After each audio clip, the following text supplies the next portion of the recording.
नमस्कार अनि हार्दिक स्वागत छ दर्शकवृन्द। कार्यक्रम प्रश्न समयमा म भूपाल विठल। नेपालमा विकसित पछिल्ला राजनैतिक घटनाक्रमहरूले पुनः मुलुक द्वन्द्वमा धकेलिने चिन्ताहरू सुरु भएका छन्। अझ कतिपय टिप्पणीकारहरू त भन्छन् विकसित घटनाक्रमलाई सुझबुझपूर्ण तवरले सरकारले त्यसलाई सुल्झाउनु पर्नेमा उल्टो उग्रता प्रस्तुत गर्दा झन्झन मुलुकको अवस्था बिग्रिएको छ र यसले विदेशी चलखेल गर्ने नेपाल रणभूमि बन्ने खतरा बढेको उनीहरू टिप्पणी गर्छन्। नयाँ संविधान अनुसारका संरचनाहरू नै संस्थागत भइसक्दा पनि कसले गरिरहेको छ यस्तो चलखेल अनि यसको समस्याको समाधान के हो? आज हामी यी र यस्तै सन्दर्भमा बहस गर्दैछौँ र यसका लागि हामीसँग हुनुहुन्छ राजनैतिक विश्लेषक भरत दाहाल। हजुर, धन्यवाद। र यसै गरी हामीसँग हुनुहुन्छ माननीय नेपाल कम्युनिस्ट पार्टी नेकपाका सांसद अन्तर्राष्ट्रिय सम्बन्ध समितिका सदस्य पनि डाक्टर दीपक प्रकाश भट्ट र हामीसँग हुनुहुन्छ सुरक्षाविद अवकाश प्राप्त जर्नल डाक्टर उमेश भट्टराई। नमस्ते। स्वागत छ यहरू तीनैजनालाई।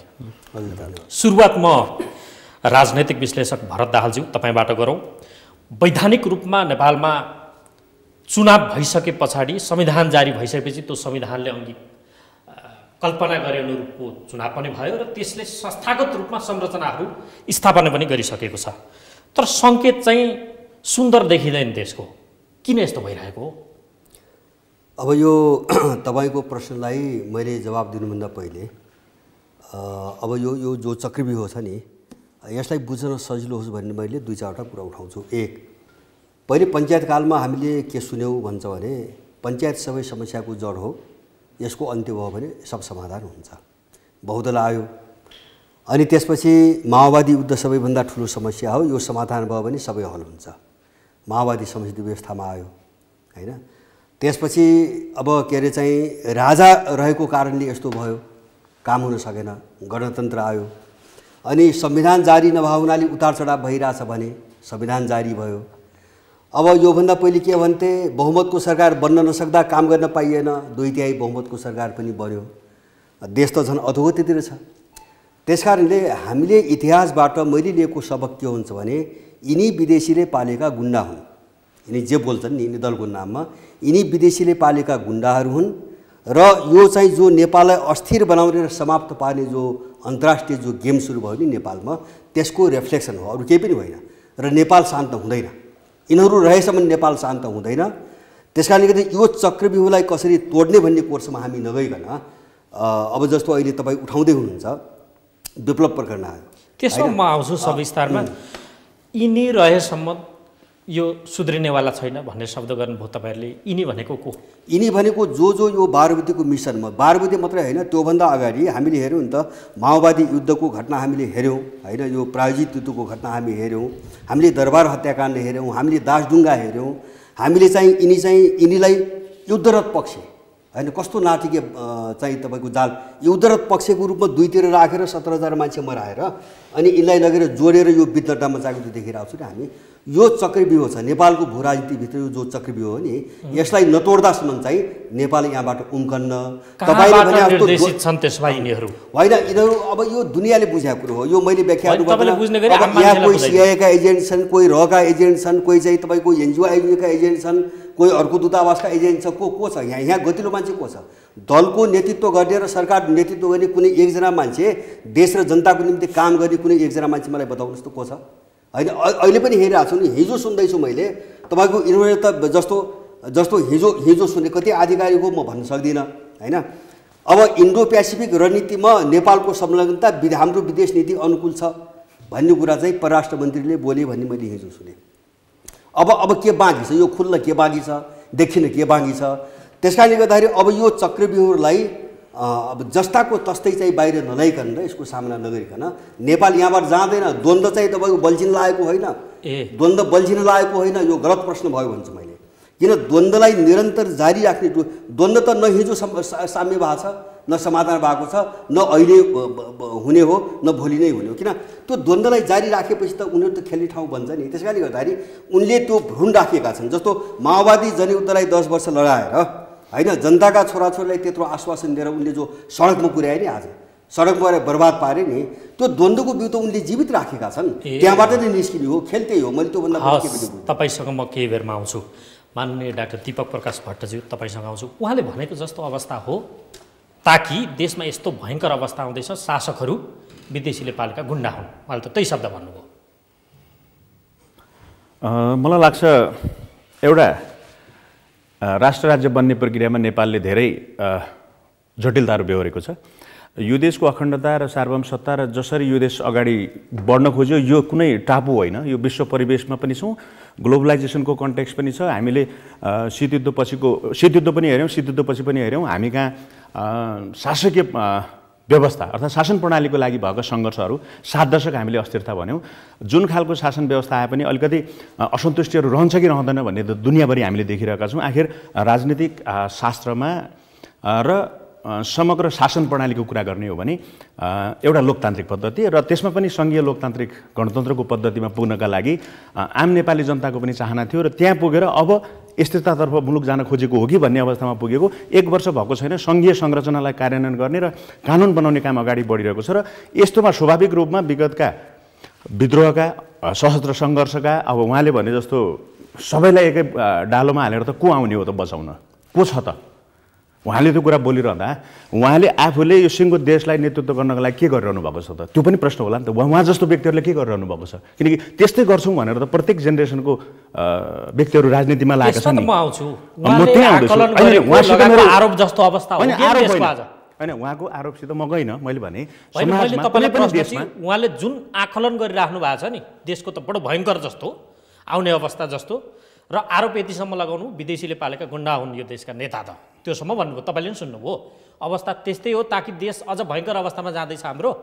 मलाई त्यस्तो लाग्दैन। भयङ्कर यसो हो, हेर्नुहोस्, प्रत्येक कालखण्डमा प्रत्येक मुलुक आफ्नै खालको ट्रान्जिसनबाट अगाडि बढिरहन्छ। प्रत्येक मुलुक भन्छु म, अर्थात् सिङ्गो विश्व व्यवस्थाभित्र प्रत्येक देश र त्यसमा पनि अझै हाम्रो जस्तो अल्प विकसित मुलुकहरू जसलाई हामीले लिस्ट डेभलप्ड भनेर क्याटेगोराइज गरेका छौँ, तेस्रो विश्व भनेका छौँ। यो सन्दर्भमा हेर्नुहुन्छ भने नेपालभन्दा एकदमै गजब गरेर हिँडेको केही मुलुकहरूको उदाहरण होलान्, ती पनि आफ्ना कन्टेक्स्टमा छन्, त्यहाँ पनि असन्तुष्टिहरू छन्। एक खालको शासन प्रणाली तिनीहरूले पनि अपनाएका छन् होइन। सिङ्गापुर मलेसियाको विभिन्न कुरा गऱ्यौँ नि हामीले, थर्ड वर्ल्डबाट फर्स्ट वर्ल्डमा गए, त्यहाँ चाहिँ बेनेभोलेन्ट डिक्टेटर भनेरै उनीहरूलाई पनि त आरोपित गरेको सन्दर्भ आफ्नै ठाउँमा छ। फेरि डेमोक्रेसीभित्र पनि छिमेकमा भारत हेऱ्यौँ, एउटा खालको फरक सभ्यतामा फरक शासन प्रणाली, उसमा 7 दशकको भारतीय लोकतन्त्रको अभ्यास हेर्नु हो भने त्यहाँ पनि आफैमा भद्रगोल र गन्जगोल पनि देखिन्छ एकछिनमा। पाकिस्तान सँगसँगै पार्टिसनमा गएर बनेको देश पनि आउँछ। भनिएका लगभग 49 देश छन् क्या र ती 49 को तुलना हाम्रोसँग जस्तो अवस्था त मिल्दैन नि त्यहाँ। होइन, कसैको कसैसित मिल्दैन, कसैको कसैसित मिल्दैन। तर मैले भनेको एक खालको इन्टरनल ट्रान्जिसन अर्थात् त्यो रहिरहन्छ र विदेशी चलखेल वा विदेशी बन्ने ती ध्रुव हुन् वा एलायन्स हुन्। जस्तो अहिले हामीले चीनको तर्फबाट BRI अगाडि आएको देख्छौँ, अमेरिकाको तर्फबाट इन्डो पेसिफिक देख्छौँ, भारतले सार काम लाग्दैन भनेर बिम्स्टेकदेखि लिएर अरू सब रिजनल र रिजनल खालका संरचनाहरूमा अगाडि बढ्ने कुरा गरेको छ। त्यस्ता विश्वभरि बनिरहेका छन्। ल्याटिन अमेरिकातिर हेर्नुभयो भने त्यहाँ पनि उनीहरूले त्यस्तो एलायन्स बनाएका छन्। अफ्रिकामा हेर्नुभयो भने त्यो छ, आसियानतिर त्यो छ, थुप्रैतिर छ भनौँ न। यो विश्वभरि चलिरहेका विभिन्न प्रक्रिया हुन्, विभिन्न लेयरमा विभिन्न कामहरू सँगसँगै चलिरहेका छन्। नेपालमा पनि स्वाभाविक हो एक लेभलमा स्वाभाविक हो। तर त्यसलाई चिरेर जानका लागि हाम्रो नेपाली समाजको हाम्रै राजनीतिक दलहरू, हाम्रै नेतृत्व र त्यो नेतृत्वमा भएका कमी कमजोरी वा हामीले इङ्गित गर्नुपर्ने कुराहरू छन् भने त्यसका लागि हामीसित मेजरमेन्ट छ, डेमोक्रेसी छ। हामी 4 वर्षपछि चुनावमा जान्छौँ, यो दलले राम्रो काम गरेन भने योभन्दा राम्रो विकल्पको रूपमा भएकै दल हो वा नयाँ दल हो वा आउँदै गरेका दल हुन् वा नयाँ फर्मेसन भएका दल पनि सत्तामा आउन सक्छन्। यिनीहरूले नि व्यवस्थापन गर्न सक्छन् वा सक्दैनन्। त्यसैका लागि त डेमोक्रेसी भनौँ। दुनियाँभरि भइरहेको डेमोक्रेटिक सेटअपभित्र हामी गइसकेका छौँ भने त्यो पनि नमान्ने हो भने कुन खालको संरचनाले अनि एड्रेस गर्छ? तर प्रश्न यहाँ के उठेको छ भने सरकार आफै द्वन्द्व बजाउन अग्रसर भयो भन्ने छ। ओके, त्यसो हो भने कुन विषयमा? विषय त धेरै जोडेर आउँछन्। सायद त्यो सिके सरकार सहमतिपछि मधेसी दललाई प्रधानमन्त्रीले उछितो काटेर दिएका अभिव्यक्ति हुन् वा पछिल्लो समय आएर जोडिएको विप्लव प्रतिबन्ध, त्यस लगत्तै भएको काभ्रेको मुठभेड एउटा उदाहरण। अनि कता कता यो हुन त संयोग मान्न सकिला नियोजित भनेर टिप्पणी गर्नेहरू पनि छन्। राष्ट्रिय सुरक्षा परिषदको व्यवस्था गर्न ल्याइएको विधेयक जहाँ प्रधानमन्त्रीलाई सर्वेसर्वा बनाउने उद्देश्यसहित ल्याइएको व्यवस्थाका प्रति विमति जनाउँदा सरकार आफै यो विद्रोह जन्माउन अथवा द्वन्द्व बजाउन अग्रसर भयो भनेर टिप्पणी गर्नेहरू छन्। कता कता तथ्य जस्तो पनि लाग्छ।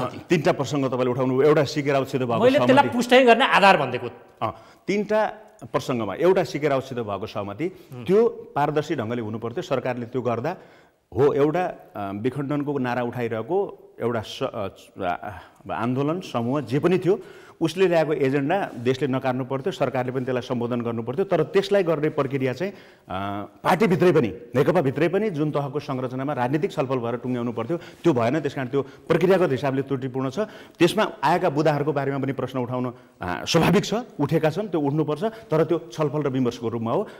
हामी बुदागत रूपमा त्यसमा छलफल गर्न सकिन्छ, एउटा पाटो हो। त्यहाँ केही कमजोरी भएका छन् भने पनि त्यसलाई पनि पारदर्शी ढङ्गले छलफल गरेर जाउँ। दोस्रो, विप्लव समूह, विप्लवले गरेका काम कारबाही गतिविधिको तपाईँहरू फेरिस्त हेर्नुहुन्छ भने तपाईँ हामी सबैले देखिरहेका छौँ। र हाम्रो जस्तो समाजमा युवाहरू जहाँ बेरोजगारी छ, युवाहरू जो हिजो 19,000 शिविरमा बसेका थिए प्लस 19,602, तीमध्ये धेरै ठुलो सङ्ख्यामा हामीले प्रमाणीकरण गरेर जब समायोजनको लागि अगाडि बढ्ने बेलामा 2,500 भन्दा बढी युवाहरू त शिविरमै थिएनन्। त्यति बेलै 2,500 बाहिर गइसकेका थिए भनेपछि ती जहाँ भए पनि कहीँ न कहीँ आफ्नो भित्र त मनमा त कचोट छ नि त। उनीहरूले ल्याउन खोजेको व्यवस्था पनि आएन। उनीहरूले देशभित्र चाहिँ जुन खालको सामाजिक अर्थात् क्षेत्रीय लैङ्गिक विभिन्न खालका जे भेदभाव छन् ती अन्त्य हुन्छन् भनिएको थियो, त्यो पनि भएन। भनेपछि समाजमा त्यो खालको असन्तुष्टि रहि नै रहन्छ हाम्रो जस्तो समाजमा। यद्यपि विकसित भनिएका देशहरूमा पनि विभिन्न रूपमा घटनाहरू घटिरहेकै हुन्छन्। अब अर्को जहाँसम्म तपाईँले यो राष्ट्रिय सुरक्षा परिषदको काम कर्तव्य र अधिकार सम्बन्धी विषयलाई उठाउनु भयो, त्यो विषय निकै गम्भीर छ। सरकारले जुन विधेयक ल्याएको छ त्यो फिर्ता लैजानुपर्छ। म नेकपाको सांसदको हैसियतले भनिरहेको छु, जनप्रतिनिधिको हैसियतले भनिरहेको छु, त्यसमा संविधानमा लेखेको कुराभन्दा पर गएर राष्ट्रिय सुरक्षा परिषदको बैठक बस्न नसकेको खण्डमा एकदमै आपत्ति र सङ्कटकालीन अवस्था सिर्जना गर्न खोजेर जुन त्यसको बैठक नबसिकन पनि त्यसको अध्यक्षले सिफारिस गरेर अर्थात् आफै प्रधानमन्त्री अर्थात् मन्त्री परिषदको अध्यक्षको हैसियतले सिफारिस गरेर राष्ट्रपतिलाई सेना परिचालनको लागि जुन बाटो खोल्ने काम गरिएको छ त्यो अस्वाभाविक छ, त्यो पारदर्शी छैन र लोकतन्त्रमा संविधानभन्दा पर गएर हामी त्यसरी सेना परिचालनको अवधारणामा हामी जान सक्दैनौँ। सरकारले द्वन्द्व बजाउन खोजेको होइन, होइन सरकारले, मैले भने नि यसोमा भन्दिन न, सरकारले द्वन्द्व बजाउन खोजेको हो कि होइन? एउटा कुरा, लोकतन्त्र हामीले भन्यो भने सरकारका प्रत्येक काम कर्तव्यलाई सिभिल सोसाइटी छ, विपक्षी दल छ, मिडिया छ, सबैले छलफल गर्दै जाने गरी भन्दिन त सरकारले द्वन्द्व बजाउन खोजेको हो कि समाधान गर्न खोज्यो? होइन, द्वन्द्व बजाउने मैले भनेको सरकारले ल्याएको कुरामा संसदमा त छलफल गर्ने ठाउँ त छ त, हामी छलफलै गरिरहेछौँ नि। होइन, एउटा राजनीतिक तपाईँले भन्नुभयो मूलधारको मूल माओवादीको एउटा बाछिटा विप्लव समूह त हो एकदम। त्यसमा त कुनै राजनीतिक विषय थियो, यसलाई किन प्रतिबन्ध भनेर प्रश्न त राजनीतिक विषय त उसका गतिविधि यो ठिक हो, प्रतिबन्ध लगाइएको ठिक हो भन्नुहुन्छ तपाईँ? होइन, प्रतिबन्ध लगाउनु ठिक हो, तर प्रतिबन्ध लगाउनका लागि जुन आवश्यक छलफल हुन्थ्यो कम्तीमा पार्टीभित्र गरियो भन्ने चाहिँ विमति, प्रक्रियागत विमति। एक, पहिला पार्टीभित्रै हुनुपर्छ, निर्णय ठिक हो, प्रक्रिया गलत हो। निर्णयमा पुग्नका लागि त छलफलको प्रक्रिया गलत भएपछि अहिलेका लागि त्यो भएको निर्णय पनि आफैमा बेठिक भइहाल्यो। मैले भन्न खोजेको कुरा पहिलो पार्टीभित्र छलफल हुनु पर्दै थियो, किनकि हामी लोकतान्त्रिक पार्टी भनिरहेका छौँ। 9-10 महिनासम्म पार्टीभित्र संरचना नबनाएर पार्टीलाई लथालिङ्ग राख्ने, त्यसपछि त्यसको फाइदा लिन खोज्ने एक प्रवृत्ति गलत देखिएको छ नेकपाभित्र। किनकि यो लोकतान्त्रिक पार्टी भनिरहेका छौँ हामीले, पार्टीको इन्टरनल डेमोक्रेसी कमजोर भएको छ, कार्यकर्ताहरू जिम्मेवारीविहीन भएका छन्, एउटा त्यही प्रक्रिया भइहाल्यो। अर्को सँगसँगै मैले भनेको छु कि संसदीय अभ्यासमा विपक्षी दलसँग पनि यी सबै कुराहरूको लागि जुन खालको छलफलको आवश्यकता थियो त्यो नभएको देखिन्छ। हस्, तपाईँसँग केही बेरमा आउँछु, तर धारणा चाहिँ तपाईँले मनको सपाट रूपमा प्रस्तुत गर्नुभयो, काङ्ग्रेसी धारणा जस्तो भनेर टिप्पणी गर्लान् भन्ने होइन। काङ्ग्रेस होइन, हामी लोकतान्त्रिक अभ्यासमा छौँ। मैले अघि पनि भने हामी 21औं शताब्दीको लोकतान्त्रिक अभ्यासको प्रक्रियाको कुरा गरिरहेका छौँ। जुन व्यवस्था ल्याएका छौँ त्यसलाई बलियो बनाएर लोकतन्त्रलाई सुदृढीकरण गरेर तलसम्म व्यवस्थित गरेर गएनौँ भने हाम्रा यी समस्याहरू अनेक ढङ्गले बल्झिने खालका समस्या छन्। हामी म तपाईँसँग फेरि केही बेरमा आउँछु। म पूर्व जर्नल डाक्टर उमेश भट्टराई, तपाईँ सुरक्षाविद पनि। जे घटनाक्रम नेपालमा पछिल्लो समय विकसित भइरहेका छन् यसले कता जाँदैछौँ हामी भन्ने सङ्केत गर्छ? अब यसमा चाहिँ नि के छ त भन्दाखेरि पहिला हाम्रो भू राजनीतिलाई अलि राम्रो सूक्ष्म अध्ययन गर्नु आवश्यक थियो। जुन पृथ्वीनारायण शाहले दुई ढुङ्गाको बिचको तरुल भनेर परिभाषित गर्नुभएको थियो। अब त्यो चिजलाई चाहिँ के भने हामीले बिस्तारै बिर्सदै गयौँ र यहाँ चाहिँ नि के भन्दाखेरि द्वन्द्व बढ्यो भन्ने कुरा आयो नि। हुन त द्वन्द्व अस्वाभाविक होइन, द्वन्द्व हुन्छ नै समाज भएसम्म, तर त्यसलाई कसरी मिलाउने त्यो कुरो चाहिँ नि गहन विषय हो। त्यसमा हाम्रो नेताहरू चुकेको स्पष्ट देखिन्छ। पक्का हो, त्यसमा कुनै शङ्कै छैन। किन भन्दाखेरि म तपाईँलाई एउटा दृष्टान्त दिन्छु। अस्ति मात्रै चाहिँ नि उपराष्ट्रपतिबाट यो EU भवनको उद्घाटनको सिलसिलामा कि त्यहाँ चाहिँ नि EU को जुन अध्यक्ष हुनुहुन्छ उहाँले एउटा गम्भीर स्टेटमेन्ट दिनुभयो। जस्तो चाहिँ नि के भन्दाखेरि हामी नेपालको इकोनोमी प्लस राजनीतिमा मद्दत गर्छौँ। राजनीतिक किन भन्दाखेरि हामी के भने पोलिटिकल म्यानेजमेन्टमा पनि हजुर अब यो राजनीति भन्नाले के जनाउँछ यो गम्भीर विषय छ, किनभने उहाँहरू खेल्न चाहनुहुन्छ। अब जुन भनाइमा त आइरहेछ खेल्नु चाहनु भएको थियो अथवा खेल्नु भयो, जस्तो हाम्रो धर्ममै उहाँहरूले खेल्नुभयो, त्यो कुरो चाहिँ नि के भन्दाखेरि यसले सिग्निफाई चाहिँ नि अलि भिन्दै किसिमले गर्छ।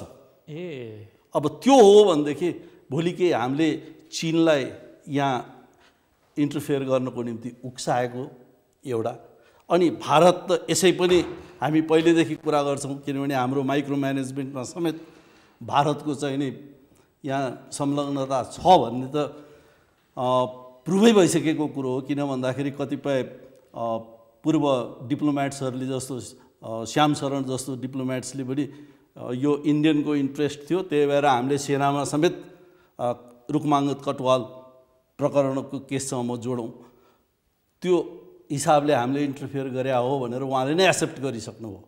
भनेपछि त्यो हिसाबले हेर्ने हो भनेदेखि त भोलि गएर अहिलेसम्म एकदम लो प्रोफाइलमा बसेको चीनको जुन इन्टरफेरेन्स छ त्यो चाहिँ नि डेफिनेटली भोलिका दिनहरूमा बढ्न सक्छ।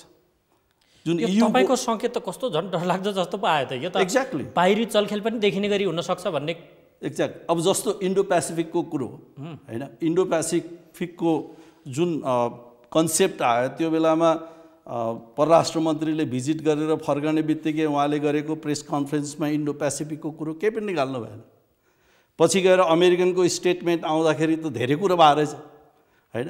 हुँदा के भने अमेरिकनले हामीलाई हेर्ने नजर कस्तोसम्म भयो त भन्दाखेरि यो साम्यवादी मुलुक होइन होइन, तर के भने कम्युनिस्ट पार्टीको सरकार छ। अब कनेक्सन के देखियो त भन्दाखेरि नर्थ कोरियासँग पनि छ नेपालको कनेक्सन, र नर्थ कोरियासँग जुन किसिमको नेगोसिएसन भइरहेको थियो त्यसमा चाहिँ नि सहयोग पुर्याइदिन नेपालका नेताहरूले सक्छन् भन्ने किसिमको मेसेज आयो। र अहिले पछिल्लो समयमा त यहाँसम्म आयो कि यो नर्थ कोरियासँगको डिलिङ त आफ्नो ठाउँमा छँदैछ, तर तिबेटियनहरूको जुन यहाँ घुसपैठ छ अथवा चाहिँ नि जसरी प्रयोग गर्छ त्यो हिसाबले त के भने चीन झन् सशङ्कित हुने।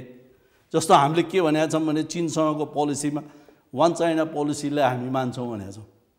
भनेपछि भोलिका दिनहरूमा तिब्बतको केसमा जुन किसिमले अमेरिकनको इन्ट्रेस्ट छ त्यो इन्ट्रेस्ट चाहिँ नि 1960 को बेलामा जुन चाहिँ नि जोन अफ केनेडीले चाहिँ नि दुईटा केस डिल गरे भन्ने छ। धेरै अमेरिकन राइटरहरूले पनि यसमा लेखेका छन्। जस्तो त्यति बेलाको चाहिँ नि क्युबासँगको आइसिबिएम र अर्को चाहिँ नि तिब्बत इस्यु जुन खम्बा अपरेसन भएपछि नेपालले नै सल्भ गर्नु पर्यो, त्यो हामीलाई सबैलाई थाहा भएको कुरो हो। त्यही किसिमको वातावरण फेरि बल्झिँदैछ।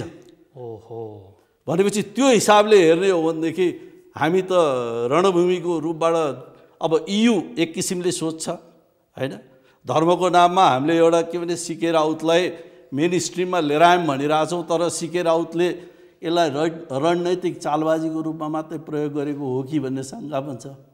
किन भन्दाखेरि उहाँको पार्टीको नाम हेर्नुहोस् तपाईँ, जनमत सङ्ग्रहको डिमान्ड भनेको छैन होइन, तर नाम चाहिँ नि पार्टीको नाम जनमत पार्टी भनेर राखेको छ। भनेपछि वाट इट सिग्निफाइज। त्यसै हुनाले यो रणनैतिक चालबाजी अथवा रणनैतिक फाइदाको निम्ति सिके राउतले युज गरिरहेछ कि हाम्रो सिस्टमलाई होइन, किनभने हाम्रो सिस्टम कमजोर छ। त यहाँ त अनेक जे घटनाक्रम विकसित छन्, यसलाई सबै सँगै सँगाले हेर्नुपर्ने अवस्था आइसक्यो होइन। अब यहाँ कस्तो भन्दाखेरि सरकारले फेरि के भन्दाखेरि क्लियरली कुन इस्युमा उसको भिजन के हो, उसको दृष्टिकोण के हो, त्यसलाई चाहिँ नि सरकारले कुनै पनि इस्युमा क्लियर गर्न सकेका छैन। जस्तो हाम्रो दीपक सरले भनेअनुसारले पार्टीभित्र पनि यसको बहस हुँदैन। त्यो त पुष्टि भइसक्यो। अब यहाँ प्रश्न के उठ्छ भने डाक्टर भट्टराई, संस्थागत रूपमा हाम्रा संरचनाहरू तयार लगभग भइसकेका छन्, चुनेर आए नि त ती इन्टिटीहरूमा त एक खालको व्यवस्था त भइसकेको छ। संशय यस्तो छ कि यहाँ सरकार मात्र होइन व्यवस्था नै फ्यालिन सक्छ भन्ने किसिमको संशय छ क्या। जबकि यो फेरि अरू 4 वर्ष चल्ने सरकार हो, बुझिएको त त्यही हो नि, जनमत त त्यही हो नि, जनमतले अनुमोदन गरेको त। यो संशय किन आइरहेको छ? त्यत्तिकै चलिरहेको संशय हो यो? डेफिनेटली होइन। यहाँ त कस्तो भन्दाखेरि व्हिममा चलिरहेछ, सिस्टम लथालिङ्ग छ होइन। को चाहिँ नि मन्त्रीले कसरी चलाइरहनु भएको छ त्यो आफ्नै किसिमको छ हैन। हुँदा हुँदा ब्युरोक्रेसी पनि त्यही स्वार्थअनुसार चाहिँ नि एक किसिमको भिन्दै किसिमको मोटिभ लिएर हिँडिरहेको देखिन्छ हैन। कतिपय मन्त्रालयमा मन्त्री र सचिवको कुरा मिल्दैन, सायद लेनदेनको कुरा पनि हुनसक्छ हैन। अब सरकार भ्रष्टाचारमा लिप्त छ भन्ने कुरा आइरहेछ। अब गुड गभर्नेन्सको कुरो पेपरमा मात्रै छ है, समृद्धि सुखी नेपालको कुरो होइन, एजेन्डा त आइरहेछ। डाक्टर भट्टराई डर चाहिँ सरकार मात्रै फेरिए त डर हुन्न थियो होला। आकलन मैले भने नि भयङ्कर व्यवस्थै उलटपुलटको के होइन, पोसिबिलिटी डेफिनेटली छ। तर कस्तो भन्दाखेरि हाम्रो यहाँ चाहिँ नि इन्टरनल जुन किसिमको युनिटी भएन, हाम्रो इन्स्टिट्युसनहरू छ, पब्लिक इन्स्टिट्युसनहरू छ, त्यो सबै कमजोर भइरहेछ है। त्यो कमजोर भइरहेको कारणले के भने कसैको पनि पकडमा कुनै चिज छैन है। हुन त तपाईँले इन्डिकेट गर्नु होला जुन चाहिँ नि एकदमै सेन्सिटिभ बडी जस्तो हाम्रो नेपाली सेनाकै कुरो। अब नेपाली सेनालाई प्रयोग गर्ने जुन विधि छ, जुन संवैधानिक प्रक्रिया अनुसारको विधि म छ। फेरि फर्केर आउँछु। खै ठिक छ, तपाईँको मनसाय बुझ्यो। म तपाईँसँग फेरि केही बेरमा आउँछु। म विश्लेषक भरत दाल तपाईँसँग आएँ। यदि उहाँले भने जस्तो, उहाँले नि भने जस्तो या तपाईँले लगाए जस्तो आरोप नै हो भने पनि सरकारको मनसाय त्यस्तो होला जसले जनतालाई लाभ होइन हानि गरोस्, त्यस्तो गर्न ऊ अग्रसर होला र?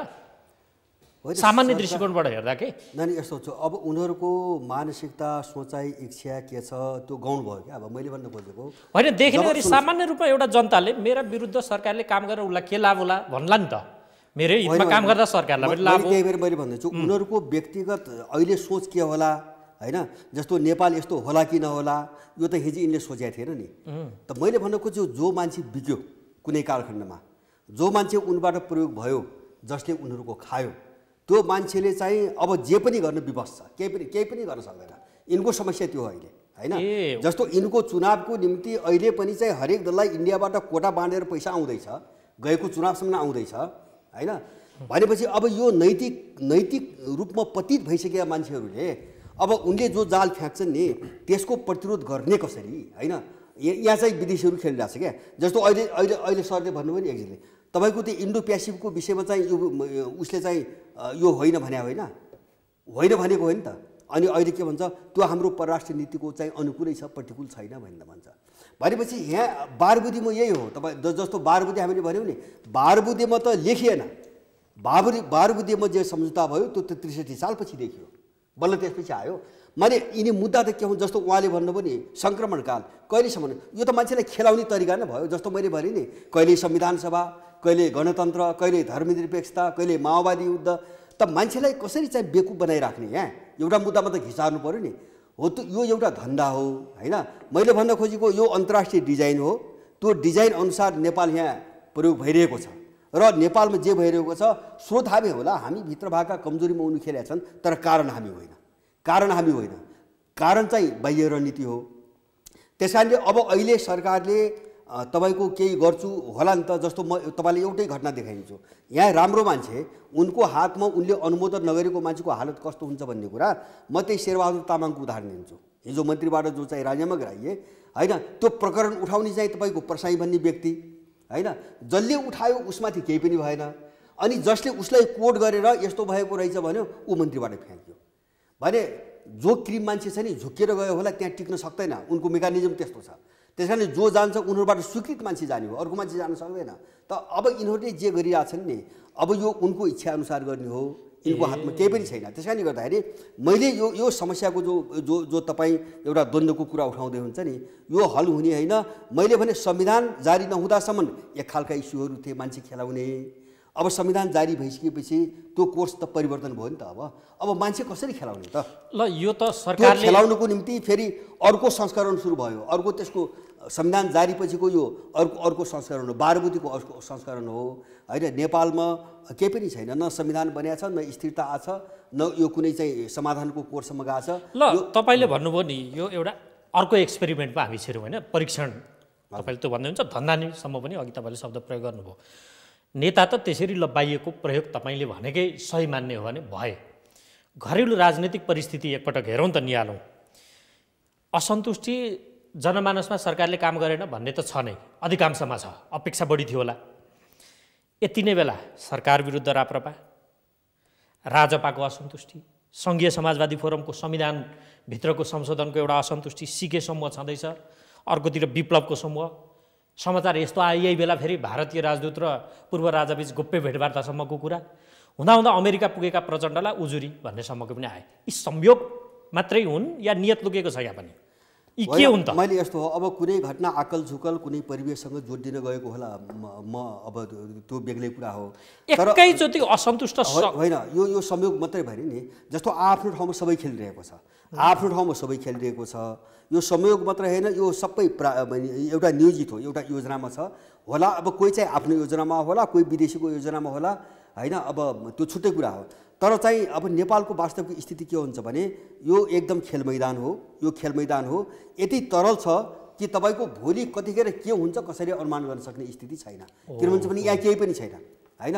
जस्तो दरबार हत्याकाण्ड मैले के देख्छु, एउटा डिजाइन भन्छ भने जब देशको पावर सेन्टरले उनले समाप्त पारे नि, त्यसपछि यस्तो लिक्विडेसन छ नेपालमा, यस्तो तरलता छ कि त्यसलाई कन्ट्रोल गर्ने केही चिजै रहेन नेपालमा। मेकानिजम छैन। मेकानिजम भने होइन, त्यो चिजै नरहेपछि अब कतिखेर के हुन्छ भन्ने कुरा कसरी अनुमान गर्न सक्नुहुन्छ?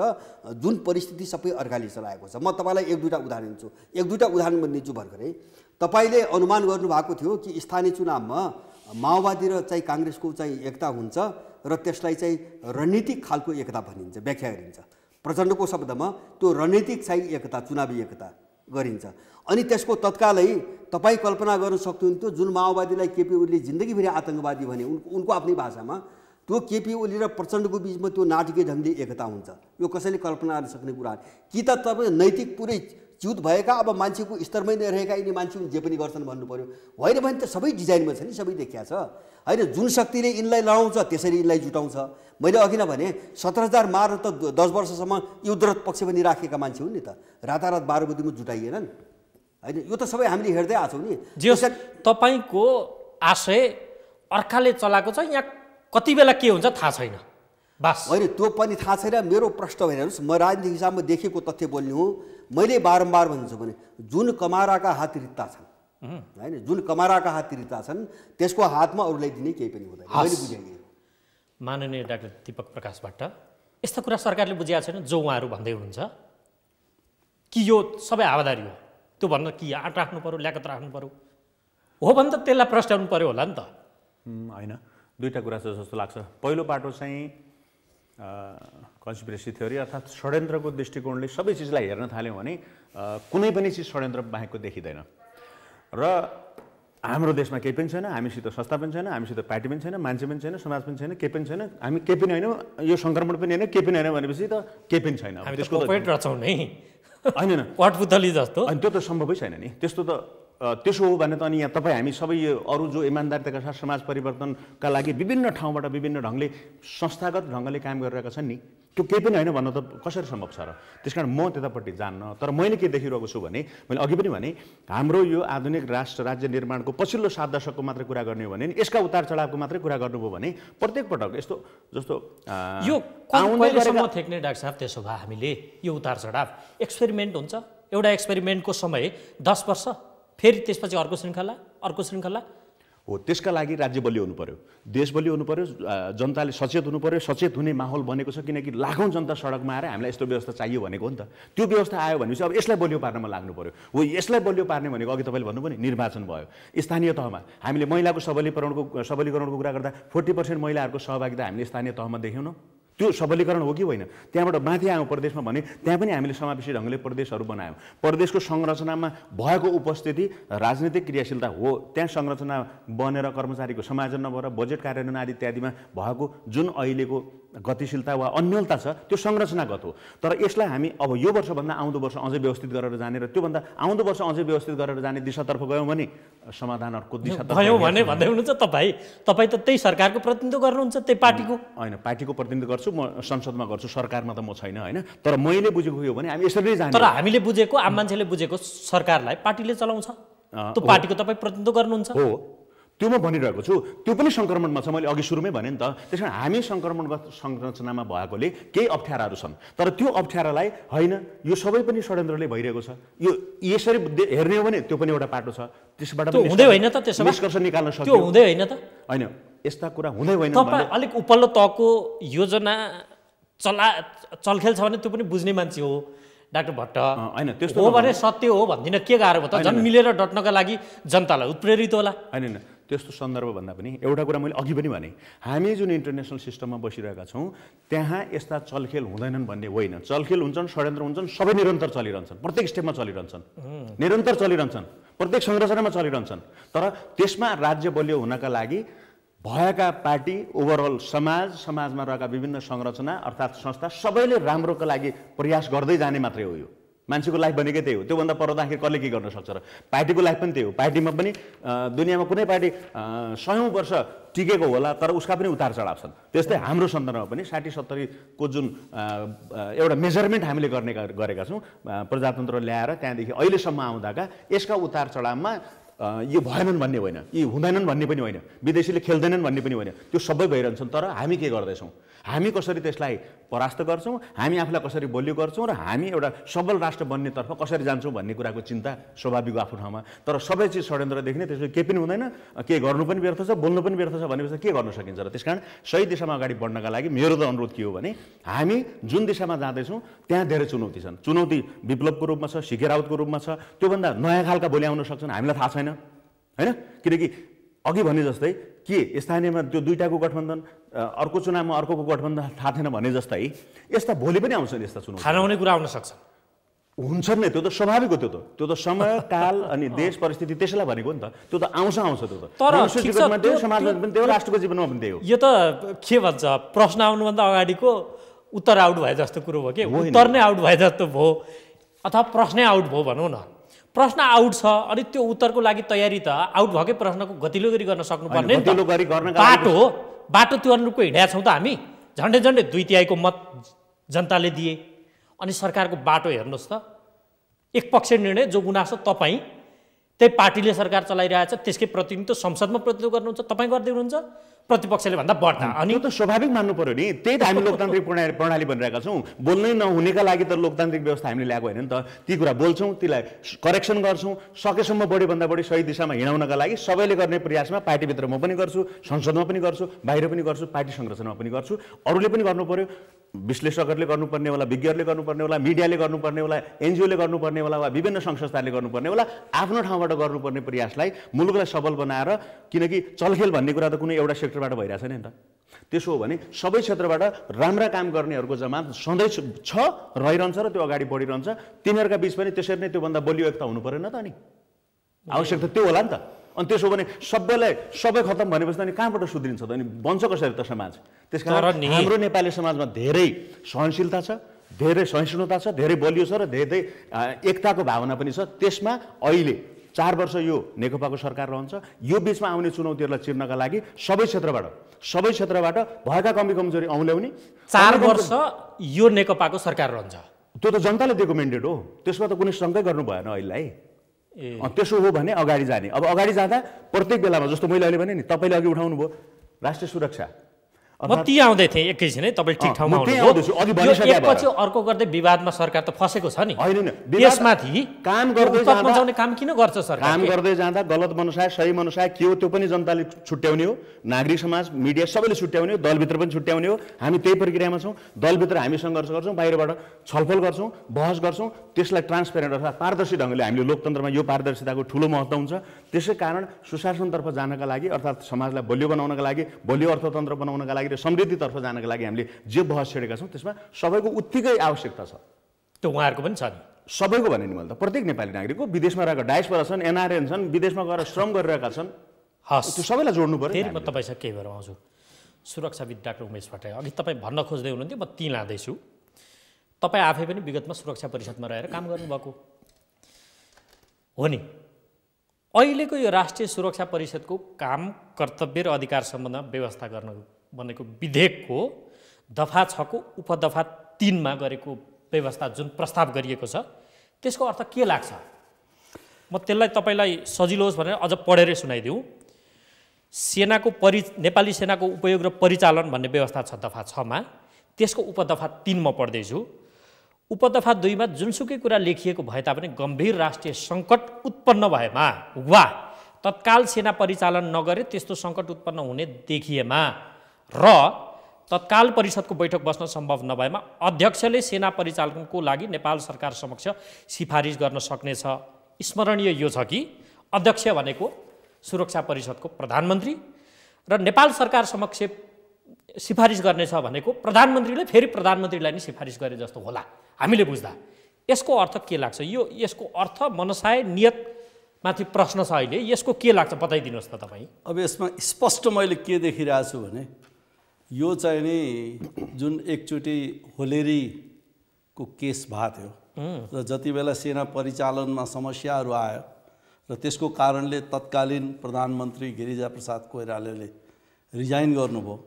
सायद एउटा त्यो पनि हुनसक्छ, तर त्यो अवस्था चाहिँ नि म देख्दिनँ, किनभने त्यो किसिमको राष्ट्रिय सुरक्षा परिषदको जुन संरचना छ अहिले त्यस्तो समस्याग्रस्त छ जस्तो लाग्दैन। किनभने त्यति बेला चाहिँ नि के थियो भने प्रधानमन्त्री, रक्षा मन्त्री र प्रधान सेनापति को बनावट थियो राष्ट्रिय सुरक्षा परिषदमा र रक्षा र प्रधानमन्त्री चाहिँ नि एकैजनाले लिनुहुन्थ्यो र त्यो घटनापछि चाहिँ नि अलिकति डाइनामिक्स चेन्ज भयो। तर पनि के भने दरबारको अनिच्छा हुँदाखेरि त्यो लागू हुन सकेन। द्याट वाज एउटा केस त्यो। अब यहाँ चाहिँ नि के देखिन्छ भने अहिले त त्यो अवस्था छैन। अहिले राष्ट्रिय सुरक्षा परिषद बस्न नसक्ने त्यस्तो एकदमै चाहिँ नि सङ्कटकालै हुने, तुरुन्त सेनालाई परिचालन गर्नुपर्ने, त्यो मिटिङै बस्न नसक्ने त्यो किसिमको अवस्थाको परिकल्पना चाहिँ नि म गर्दिनँ। किन भन्दाखेरि त्यो यस्तो एउटा अर्गनाइजेसन हो जुन चाहिँ नि प्रधानमन्त्रीले चाहेमा र सङ्कटको घडी आयो भनेदेखि तुरुन्त त्यो परिषद बस्न सक्छ, त्यसको मिटिङ बस्न सक्छ, निर्णय गर्न सक्छ। त्यो किसिमले प्रधानमन्त्री आफै स्वयं चाहिँ नि मन्त्री परिषदको पनि अध्यक्ष र परिषदको पनि अध्यक्ष भएको हुनाले त्यस्तो म केही पनि समस्या देख्दिनँ। तर यो एउटै कुरा के हुनसक्छ भने सेनाको गलत प्रयोग। है, जसरी प्रहरीलाई सरकारले जुनसुकै ठाउँमा जसरी पनि जति बेला पनि खटाउन सक्छ, त्यसरी सेनालाई खटाउने कुरा गर्दाखेरि सेना चाहिँ मिसयुज हुने है र भोलि सेनाको क्रेडिबिलिटी, उसको चाहिँ नि काम गर्ने जुन एउटा इथिकल र एउटा जुन मर्म छ त्यो अनुरूप नहुने भएको हुनाले मुलुकको चाहिँ नि सुरक्षामा ठुलो समस्याहरू आउन सक्छ। म यसलाई कसरी पनि व्याख्या गरौँ भने अलिकति मलाई समय दिनुभयो भनेदेखि प्रहरीको जस्तो गरेर एकजना दुईजना सेना खटिँदैन। सेनाले जहिले पनि टिममा काम गर्ने हो। त्यो टिमको मान्छे भएन, पुरा चाहिँ नि त्यसको न्युक्लियस बडी यदि नहुने हो भने सेना प्रहरी जस्तै हुन्छ। त्यो के भने त्यसको काम गर्ने स्टाइल र उसको चाहिँ नि जुन न्युक्लियस बडी छ त्यो नै उसको चाहिँ नि एउटा विशेषता हो र त्यसलाई भङ्ग गरिदिनु भयो भने सेनाले जुन किसिमले डेलिभरी दिनुपर्ने हो त्यो चिज दिन सक्दैन। त्यो कुरो चाहिँ नि के भने हामीले राजनैतिक नेतृत्वहरूमा त्यसको बारेमा हामीले बताउनु अति आवश्यक छ हैन। त्यो चाहिँ नि सायद प्रधानमन्त्रीले कति बुझ्नु भएको छ त्यो मलाई थाहा छैन। उहाँ त हुन त सबै कुरामा उहाँ विज्ञ जस्तो देखिन्छ, त्यो एउटा पक्ष होला। तर यसमा चाहिँ नि कस्तो हुन्छ भन्दाखेरि हिजो एउटा कतातिर मैले डिस्कसन पनि हेरिरहेको थिएँ, हाम्रो शोभाकर पराजुजीज्यूले भन्दै हुनुहुन्थ्यो यो सेनासँग सल्लाह गरेर लिएर आइएको होला भन्ने त्यस्तो किसिमको एजम्पसनहरू पनि आयो। अब त्यो चाहिँ नि सल्लाह कहाँ भयो सरकारको बडीमा, त्यो एउटा पक्ष हो। तर हामीले हेर्दाखेरि के भने सुरक्षा भनेको एउटा सेनाको मात्रै रेस्पोन्सिबिलिटी होइन, अथवा चाहिँ नि सुरक्षा भनेको सरकारको मात्रै रेस्पोन्सिबिलिटी होइन, यो समग्र नेपालीहरूको। यसको डाइनामिक्स नि आयामहरू तपाईँले सङ्केत गरेको दुईवटा, मैले गलत बुझिनँ भने एउटा मिसयुज हुनसक्छ, अर्को गभर्मेन्ट र मिलिट्री फोर्स बिच कन्फ्लिक्ट हुनसक्छ। होइन, त्यो कन्फ्लिक्टको कुरो म भन्दिनँ, किन भन्दाखेरि कन्फ्लिक्ट त जेमा पनि हुनसक्छ, खटपट हुनसक्छ, इन्ट्रेस्ट बाज्यो भने कन्फ्लिक्ट जहाँ पनि हुनसक्छ। सेनाको बिच, सेना र सरकारको बिचमा नि हुनसक्छ, सेना र अरू इन्स्टिट्युसनको बिचमा पनि हुनसक्छ कन्फ्लिक्ट बाज्यो भने। र म त्यो परिकल्पना गर्दिनँ। मैले एउटै कुरो के भन्दाखेरि सेनाको अर्थात् यस्तो पनि टिप्पणी छ नि, त्यसलाई अझ तपाईँ त्यही भित्र काम गरिसकेकोले मिल्नेसम्म बताइदिनुहोस् न। प्रधानमन्त्रीले सेना परिचालन गरेर सैन्य कु गर्न चाहन्छन्, त्योबाट पनि यो नियत त्यसबाट निर्देशित छ भन्ने टिप्पणी कतिपयको आइसक्यो कि यति बेला। अब त्यो चाहने हो भने त्यो सम्भावना यो व्यवस्थाले हुन सक्छ यदि यो अनुमोदित भयो भने। भित्री आशय के छ त्यो होइन, यो विधेयक यदि कानुनको रूप जस्ताको तस्तै धारणा गर्यो भने यसले त्यो सम्भावनालाई अब कु भनेको के भने वैधानिक होइन, तर अब त्यो कु भन्ने चिज के भने अहिलेको अवस्थामा पनि यदि हुने हो भने हुनसक्छ। त्यसको निम्ति कुनै एउटा चाहिँ प्रक्रिया छानेर हिँड्नु पर्दैन होइन। अब यो जुन चोर बाटो समातिया छ यसमा एउटै कुरो के देखिन्छ भने जुन किसिमको चाहिँ नि होलेरी केसमा थियो त्यो केस नदोहोरियोस् भन्ने एउटा धारणा हुनसक्छ। जस्ट मिनट, अर्को कुरो के हुनसक्छ भने विप्लव समूहलाई जुन अहिले चाहिँ नि प्रतिबन्ध लगाइयो, अब सेना परिचालन गर्ने सङ्केत अब अपराधिक समूह भन्यो भने ठिकै छ, किनभने उसको एक्टिभिटिजहरू अपराधीकै प्रवृत्तिको छ। तर प्रतिबन्धितै गर्नुपर्ने अवस्था किन आयो भन्ने कुरो विवादको विषय हुन सक्छ। अनि यति नै बेला यो प्रस्ताव सहितको विधेयक एक्ज्याक्टली र अब त्यसलाई फोकस गरेर प्रधानमन्त्रीले सेनालाई पनि प्रहरीको जस्तो परिचालन गर्न सजिलो होस् भनेर त्यो किसिमको आशय देखिया पनि हुनसक्छ। त्यो भने त यो झन् गलत हुन्छ, मिसयुज हुनसक्छ। मिसयुज हुनसक्छ। हस्, फेरि तपाईँसँग समय रहेको खण्डमा आउँछु म। भरत दालजी तपाईँसँग आएँ, उहाँले सङ्केत गर्नु र यति नै बेला प्रतिबन्ध पछाडि समाचारमा आएका सत्य हुन् भने काभ्रेमा त भिडन्तै पनि भयो विप्लव समूह र प्रहरी बीच। अनि यति नै बेला प्रधानमन्त्रीलाई अधिकार केन्द्रित गरेर यो विधेयकमा प्रस्ताव गरिएको छ। यदि यसले कानुनको रूप लियो भने त यो डेन्जर हुनसक्छ, मिसयुज हुनसक्छ भन्ने टिप्पणी छन्। यो के हो त, सङ्केत के गर्छ यसले? साँच्चै अब सेना परिचालन हुन खोजेको भन्ने अर्थ लाग्छ विप्लवका विरुद्ध? मैले यसलाई तीनटा अर्थमा मैले लिएको छु।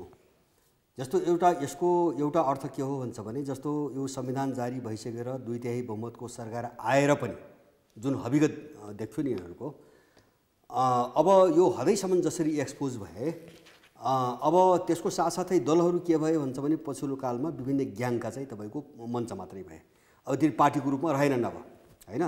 अब कतिका मिटिङै नबस्ने भए, कतिका चाहिँ तपाईँको सँगै बसेर बैठकै नबस्ने भए। मलाई लाग्छ यो एउटा चाहिँ डिजाइनमा भएको छ र उनीहरू अब पार्टीको रूपमा फर्कन्नन्, मैले बुझेँ। त्यस कारणले अब यो खेलाउने मान्छेलाई पनि अगाडि बढ्न त गाह्रो भइरहेछ नि। जसरी हामी एउटा नेगेटिभ कुरा मात्रै गरिरहेको छु, किन यहाँ पोजिटिभ पाटोको छलफलै छैन, म अब अर्को प्रसङ्गमा जाउँला।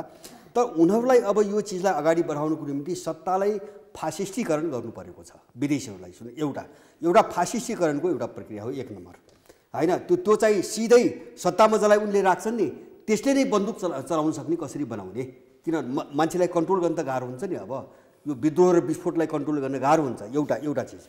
दोस्रो, यो मिसन सेनाको विघटनसँग जोडिएको छ। सेनालाई कसरी फसाइदिने भन्ने एउटा डिजाइन देख्छु मैले। त्यो मैले किन भनेको त भन्छ भने मैले 63 सालपछि सेना विघटन गर्नुको निम्ति यिनले गरेका षड्यन्त्रका केही दृश्यहरू हामीले हेर्न जरुरी छ। जस्तो सबभन्दा पहिले 64 साल फागुन महिनामा काङ्ग्रेसले मधेसी मोर्चासँग इन्डियन दूतावासभित्र बसेर एउटा सहमति गरेका छ कि नेपाली सेनाभित्र 10,000 मधेसीहरूको स्वतन्त्र सैन्य बटालियन बनाउने गरेका छ। त्यो सैन्य बटालियन भनेको 63 सालको जन्मको आधारको नागरिकता ऐनले नागरिकता दिएका इन्डियनहरूलाई लक्षित बनाएर त्यो सहमति गरिएको थियो। त्यसमा उनीहरू सहमत भएनन्। अनि दोस्रो पटक प्रचण्ड प्रयोग गरिए, कटुवाल काण्ड घट्यो। त्यो सेनामा चाहिँ विभाजन गर्ने उद्देश्यले मात्रै घटेको छ होइन, सेना टुक्र्याउने हिसाबले। त्यसमा उनी सफल भएनन्। तेस्रो पटक उनले समावेशिताको कुरो उठाए, सेनाभित्र जात जातिहरूको विरोध भड्काउने होइन, छिन्न भिन्न पार्ने। त्यसमा उनी सफल भएनन् र पछिल्लो कालमा लोकतान्त्रिकीकरणको कुरा उठ्यो। त्यसलाई प्रचण्डको भाषामा भन्यो भने सेनाको राजनीतिकरण, उनको भाषा है। र मेरो बुझाइ सेनाको राजनीतिक भाषण भनेको अदालतलाई गरे जस्तो झोलेहरूको कोटा सिस्टममा लैजाने। जस्तो अदालतमा त पार्टीहरूले बाढी खाए नि नियुक्ति, त्यस्तै सेनामा चाहिँ कोटा सिस्टम लैजाने, सेना सिद्ध्याउने। अब त्यसको निम्ति के गर्ने त भन्दाखेरि सेनालाई द्वन्द्वमा धकेल्नु पर्यो, जस्तो विप्लवसँग धकेल्नु पर्यो, कतै धकेल्नु पर्यो होइन। अनि उसले त आड खोज्छ नि त अप्ठ्यारोमा पर्यो भने, अनि उसलाई गाँच्ने, सेनालाई समात्ने होइन। जस्तो अर्को विदेशी आउला हामीले सहयोग गर्छौँ, किन 10 वर्ष त हामीले हेऱ्यौँ नि त यिनलाई लडाएर। मान्छे त सबै नै उनका रहेछन्, एउटै सेन्टरबाट चलाएका मान्छे रहेछन् भने त स्पष्ट भयो नि आज। अनि चाहिँ तपाईँको सेनालाई गाँच्ने र आफ्नो हातमा लैजाने दोस्रो, यिनको दोस्रो अभिष्ट। तेस्रो मैले के देख्छु हुन्छ भने जो डिजाइन बनिरहेछ नि, जस्तो तपाईँको सिके प्रकरण जो भन्नुभयो भने यससँग धेरै चिज जोडिएको छ, यसमा नजाउँ। अब यसलाई अगाडि बढाउनुको निम्ति कसरी मान्छेहरूको ध्यान विषयान्तर गर्ने, होइन, डाइभर्ट गर्ने, होइन। अब यो गुपचुप रूपले जो योजना बनिरहेछ नि, अब जस्तो सिआइएको देख्छु मैले, रको देख्छु, होइन, जनि कुराहरू आइरहेछ नि, इन्डो पेसिफिकदेखि लिएर सबै कुरा आइछन्, सिके राउतको जो प्रकरण हो, यसलाई गुपचुप रूपमा, त्यो मात्र होइन, नागरिकता आइन यस्तो डरलाग्दो ढङ्गले आएको छ। यो सबैलाई अगाडि बढाउनुको निम्ति मान्छेको ध्यान त डाइभर्ट गर्नु पऱ्यो नि। त्यसको निम्ति चाहिँ विप्लवलाई उक्साउने प्रतिबन्ध उनीहरूलाई उक्साउने योजनामा आएको छ, उनलाई उक्साउने। अनि त्यो योजनालाई प्रधानमन्त्रीले अनुमोदन गरिदिनु भयो। होइन, उनलाई उक्साउने, होइन। उनीहरूको सरकारी पक्षको मैले 2,000 मान्छे मारिदिनु उनले भन्ने यिनको अभिष्ट देख्छु मैले। अनि त्यो बहानामा यो विधेयक पुरा गर्नु भने सेना परिचालन गर्ने, उनका विरुद्ध सेना परिचालन गर्ने, लडाउने। त्यसबाट के हुने भयो, अब एउटा बाँकी रहेको एकमात्र संस्था सेना, एकमात्र संस्था, त्यो पनि तपाईँको फस्ने भयो।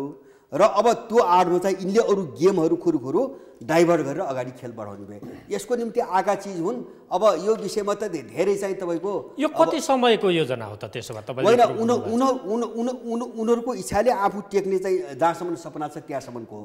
तर मलाई लाग्छ, मैले भने म एउटा चिजमा प्रश्न छु, नेपालको सङ्कट यो ग्लोबल जो लडाइँ छ नि, यसको रिफ्लेक्सन मात्रै हो, होइन। यो नेपालभित्रबाट उत्पत्ति भएको होइन। त्यस कारणले गर्दाखेरि नेपालभित्र जुन गेम खेल्ने चाहिँ यिनीहरूको जो सङ्केत देखिन्छ यो एउटा सपना हो, यिनको दिवा सपना हो, होइन। त्यसको निम्ति नेपालभित्र यो गेम खेल्नको निम्ति उनले अन्तर्राष्ट्रिय युद्धमा जानुपर्छ, त्यसको निम्ति यिनीहरू तयार हुनुपर्छ, जसको सम्भावना मैले देख्दिनँ। त्यस कारणले अब आत्मरति हो, होइन, बाँच्दासम्म चाहिँ उही मर्ने बेला चाहिँ 100 वर्षकै भए पनि चाहिँ तपाईँको बाँचु भन्ने इच्छा हुन्छ नि त। अब इच्छा त सबैको हुन्छ नि, यिनको इच्छा कुरो हो, तर यो दिवा स्वप्न हो, यो सम्भव मैले देख्दिनँ। हवस्, तपाईँलाई मैले धन्यवाद नै भन्नुपर्छ। माननजी, तपाईँ सहार मैले कार्यक्रम टुङ्ग्याउँछु। उहाँले त एउटा कथा बताइदिनु भयो नि, पटकथा, त्यसलाई अब पर्दामा हेर्न त बाँकी होला, त्यो त देखिँदै जाला आगामी दिनमा पुष्टि हुँदै गयो भने। यत्रो धेरै झन्झट जन्जिल षड्यन्त्र रहेछन्, आन्तरिक शक्तिलाई मिलाएर बाह्य तागतलाई पनि मिलाएर मुलुकमा राजपाट चलाउँ भन्ने छैन नेकपालाई? या गर्छ त्यो? अब एकदम निचोड जस्तो प्रश्न होइन, त्यो निरन्तर चलिरहने कुरा हो। किनकि त्यसमा पनि मैले भने तपाईँलाई अघि पनि, एउटा सिस्टममा बाँधिएर अभ्यस्त भएर जानका लागि हामी नयाँ सिस्टममा गयौँ। संहिता नयाँ सिस्टम हो, हामीले कतैको ठ्याक्कै कपी गरेको छैनौँ भने हाम्रो आफ्नै खालको मोडालिटीमा गयौँ र यसलाई कार्यान्वयन गर्दै जाँदा, संविधान कार्यान्वयन गर्दै जाँदा संविधानलाई आघात पुग्ने गरी जुन अहिले राष्ट्रिय सुरक्षा परिषदको विषय आएको छ, त्यो संविधानको मर्म र संविधानको स्पिरिटभन्दा बाहिर गइरहेको छ। 266 र 67ले व्यवस्था गरेको कुरा छ। 66, 67 र 73 परिचालनको लागि, होइन, नेपाली सेनाको व्यवस्था 3टा धारा आकर्षित भइरहेको छ। त्यो 3टै धारामा हामीले हेऱ्यौँ भने कुन अवस्थामा सेना परिचालन हुन्छ त? त्यो अवस्थामा परिचालन हुने प्रधानमन्त्री, रक्षामन्त्री, गृहमन्त्री, परराष्ट्र मन्त्री र 2 जना प्रधान सेनापति र मुख्य सचिव। अनि को उपस्थित हुँदैन? प्रधान सेनापति भन्दा बाहेक त सबै त क्याबिनेटमा छन् नि। मन्त्री परिषदले गर्ने निर्णय कसले गर्छ त? 25 जनाको बैठक बस्न सक्ने, अनि त्यो राष्ट्रिय सुरक्षा परिषदको बैठकको अवस्था नभएमा अनि राष्ट्रिय परिषदको सुरक्षा परिषदको अध्यक्षले सिफारिस गरेर कसरी सम्भव हुन्छ त्यो? त्यस कारण त्यो प्रावधान संविधानको स्पिरिट, संविधानभन्दा हामी बाहिर गइरहेका छौँ, त्यसलाई सच्याउनुपर्छ, विधेयक फिर्ता लगेर हामीले नयाँ ढङ्गले छलफल गरेर त्यही स्पिरिट अनुसार आउनुपर्छ, त्यतिमा हामी जानुपर्छ। त्यस कारण म भन्दैछु कि बेला बेलामा आउने यस्ता गलत कदम वा हुन सक्छन्, ती सबैलाई हामीले सचेत ढङ्गले सच्याउनुपर्छ। तर नि मैले सोधेको प्रश्नको चाहिँ एकचोटि सिधा जवाफ पाऊँ। जस्तो आन्तरिक शक्तिहरूको यति बेला दौडधुप अन्य खालको खेलोफड्को हुन खोजेको हो कि भन्ने सङ्केत देखिन्छन्। त्यसलाई पुष्टि गर्ने आधार त हामीसँग छैन, बाहिर देखिएका गतिविधि र बाह्य तागत, यहाँको आन्तरिक शक्तिमा भएको बिमेलका कारण बाहिर तागतले खेल्छ, मुलुक रणभूमिमा जाने खतरा हो। यो चलिरहन्छ। उहाँले गरेको आकलन, दुईटा कुरा जोड्छु म। यसलाई मिलाएर राजपाट चलाउँछ कि चलाउँदैन नेकपाले? यदि चलाउँछ त चलाउनु पर्छ, तपाईँले पनि भन्नुहुन्छ, हामीले पनि भन्ने त त्यही हो, आम रूपमा नेपाली जनताले कामना गर्ने पनि त्यही हो। तर भुक्तभोगीको अनुभवले यो भन्दैछ कि प्रधानमन्त्रीहरूका कुरा सुन्नेवाला हुनुहुन्न। यो जनताको रगत पसिनाले बनेको पार्टी भएकोले यस देशमा एउटा राम्रो सुशासन सहितको व्यवस्था आओस् र समृद्धितर्फ मुलुक जाओस् भनेर जनताले दिएको म्यान्डेटलाई कार्यान्वयन गर्नका लागि उत्तिकै समाजमा भएका सबै वाचडगरले क्रियाशील भइरहनुपर्छ, एक। र अर्को, नेपाललाई समाप्त पार्ने वा नेपालका सबै सिस्टममा भताभुङ्ग पार्नका लागि मात्रै सिआइए जन्माएको र जन्मेको वा BRI belt and road initiative चाइनाले ल्याएको, इन्डो पेसिफिक ल्याएको होइन। ती उनका आफ्ना इन्ट्रेस्टमा हुन्, ती ग्लोबल पावर हुन्, तिनका आफ्ना संरचना छन्, तिनले आफ्नो समाजमा काम गरिरहेछन्, हाम्रामा पनि खेलिरहेछन्। त्यसकारण हामीले आफूलाई सबल पार्नका लागि गर्नुपर्ने दिशा पक्रिने हो। त्यो पक्रिनका लागि यो 4 वर्षको लागि जनताले दिएको मेन्डेट यो लोकतान्त्रिक फ्रेमवर्कभित्र बढीभन्दा बढी सक्रिय र सचेत भएर सबै आँखा कान तिखारेर सबै ठाउँबाट पहलहरू हस्तक्षेपहरूको आवश्यकता हुन्छ। त्यो निरन्तर आवश्यकता हुन्छ। त्यो पार्टीभित्र छ, पार्टीभित्रकाले गर्छन्, पार्टी सदस्यका विभिन्न लेयर छन्, त्योभन्दा बाहिर संसद छ, संसदमा विपक्षी दल छ, अरू दल छन्, र त्यसबाहेक सबैले जाने दिशा त्यही हो। दिशामा जाँदै गर्दा आउने जानिकन भइरहेका गल्ती काम कर्तव्यलाई पनि सचेत गरौँ र नजानिकन आउने चुनौतीहरूलाई पनि मिलेर डटेर लडौँ र अगाडि बढौँ। धन्यवाद तपाईँलाई। डाक्टर उमेश भट्टराई, छोटोमा समाधानको सूत्र के छ? अब यो के भन्दाखेरि अघि कन्स्पिरेसी थ्योरीको कुरा आयो होइन। अब यहाँ पनि म झन्डै त्यस्तै देखिरहेको छु। किन भन्दाखेरि अब यो हामीले सुन्नमा आएको के भने ओलीको सरकार जुन छ यो चाहिँ नि 2 वर्षको लागि भन्ने छ। 1 वर्ष त बितिसक्यो, अर्को 1 वर्ष छ भनेपछि मुलुक अर्को किसिमको द्वन्द्वमा गयो भने है, अब सेना एकापट्टि इन्भल्भ हुने, अर्कोपट्टि चाहिँ नि विभिन्न राजनीतिक खिचातानीहरू भइरहने, विभिन्न राजनीतिक निकायहरू चाहिँ नि एक आपसमा असन्तुष्टि भएर लडिरहने, त्यो अवस्था भयो भने भोलि आफ्नो सरकारलाई चाहिँ नि टिकाउनको निम्ति सजिलो हुन्छ कि भने त्यो किसिमले एकपछि अर्को त्यस्ता किसिमका चाहिँ नि एजेन्डाहरू, त्यस्ता किसिमका मुद्दाहरू चाहिँ नि सरकारले आफैले बिउताइरहेछ। र त्यसले के भन्दाखेरि माकुरा जसरी आफ्नो जालोमा आफै फस्छ, भोलि गएर सरकार त्यसै गरी फस्ने त होइन। र मुलुक चाहिँ नि के भने द्वन्द्वको घाउबाट कहिले पनि बाहिर ननिस्कनेको त होइन भने त्यो डर चाहिँ नि मैले यथेष्ट देखिरहेको छु। र त्यसरी चाहिँ नि केही गरी मुलुक जालोमा फस्यो भनेदेखि फेरि निस्कन समय लाग्छ। सायद हाम्रो चाहिँ नि अस्तित्व, हाम्रो स्वतन्त्रता, हाम्रो स्वाधीनता, हाम्रो सार्वभौम सत्ता त्यो नै सङ्कटमा किन नपरोस्। म त्यो अवस्थासम्म सजग रहौँ, होस् गरौँ भन्ने तपाईँको सुझाव। एक्ज्याक्टली। हवस्, समय सकिएको छ आदरणीय दर्शकहरू। आजको कार्यक्रम निर्धारित समय सकिएको छ कि नेपालमा द्वन्द्व फेरि बल्झिन लागेको हो भन्ने सन्दर्भको यो बहसमा सहभागी भइदिनु भएकोमा राजनैतिक विश्लेषक भरत दाहाल, यसै गरी माननीय नेपाल कम्युनिस्ट पार्टीका एकजना नेता डाक्टर दीपक प्रकाश भट्ट र सुरक्षाविद डाक्टर उमेश भट्टराई, यहाँहरू तीनैजनालाई पुनः एकपटक धेरै धेरै धन्यवाद। र अर्को अङ्कमा अर्को विषयवस्तुका साथ तपाईँ हाम्रो भेट हुने नै छ। हामीलाई आजलाई बिदा दिनुहोस्। नमस्कार।